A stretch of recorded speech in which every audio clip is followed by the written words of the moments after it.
Hey, we're The Academic, and this is Bands Can Talk.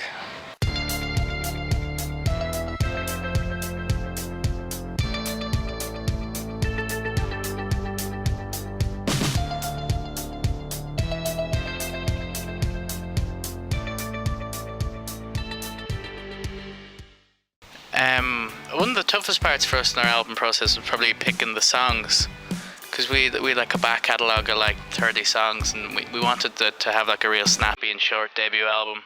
So that part was pretty tough, the actual selection of what made sense as a debut album to put on. The album was like, we had, as Stephen said, we had so many songs built up over the last like 5 years, and we never really got into a studio properly until like last year. So we went over to LA to work with a producer that we liked called Tim Pagnotta, who kind of worked with like Walk the Moon and Neon Trees. And the process was interesting because we've never sat in a studio for so long, and we went through every song we had, and in result that kind of makes things difficult because like you have to be a little bit harsh on certain songs and make sure you're picking the right ones and that kind of thing.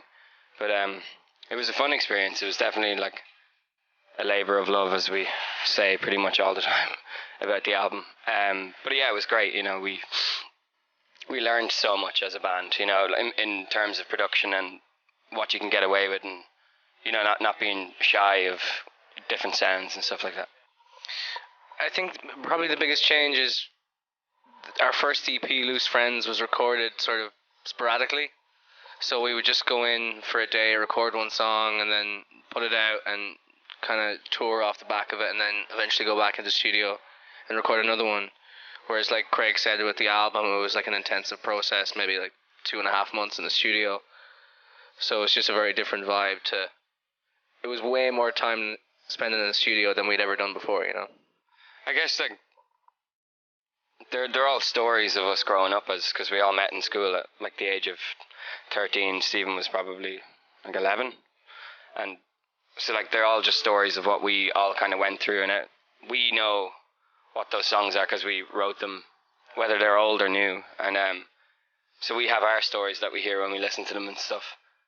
Maybe don't hear them as much because we play them all the time, but I guess like we'd like our fans to relate to the story of, you know, growing up, whether you're growing up or you've already grown up, and you know, if it reminds you of that. So I think, if there's some kind of hope you can get out of the songs, or it brings you back to a place that makes you feel happy or sad, I guess.